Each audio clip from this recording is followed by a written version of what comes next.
ఒక అడవిలో ఘోరమైన సింహం ఉండేది.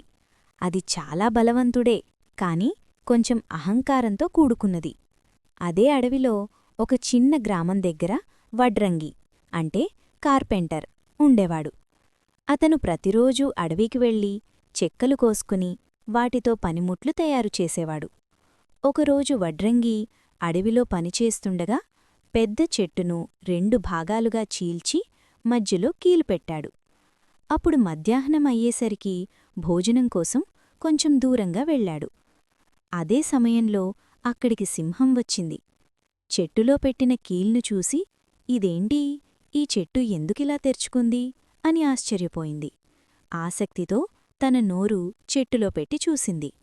అంతే, గాలి బలంగా వీచడంతో కీల్జారిపోయింది. చెట్టు 2 భాగాలు ఒక్కసారిగా మూసుకుపోయాయి. సింహం నోరు మధ్యలో చిక్కుకుంది. అది ఎంత ప్రయత్నించినా బయటపడలేక భయంతో గర్జించింది. ఆ శబ్దం విని వడ్రంగి పరిగెత్తుకుంటూ వచ్చాడు.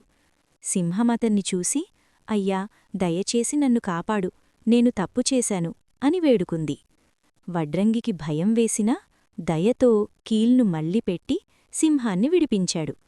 సింహం బయటపడగానే, నువ్వు నన్ను కాపాడాదు, నీకు ఎప్పటికీ హాని చెయ్యను అని మాటిచ్చింది. ఆ రోజునుంచి సింహం అహంకారాన్ని వదిలి అందరితో శాంతిగా ఉండడం నేర్చుకుంది. కథ నీతేంటంటే, అహంకారం ప్రమాదానికి దారితీస్తుంది. దయ ఎప్పుడూ గొప్పదే.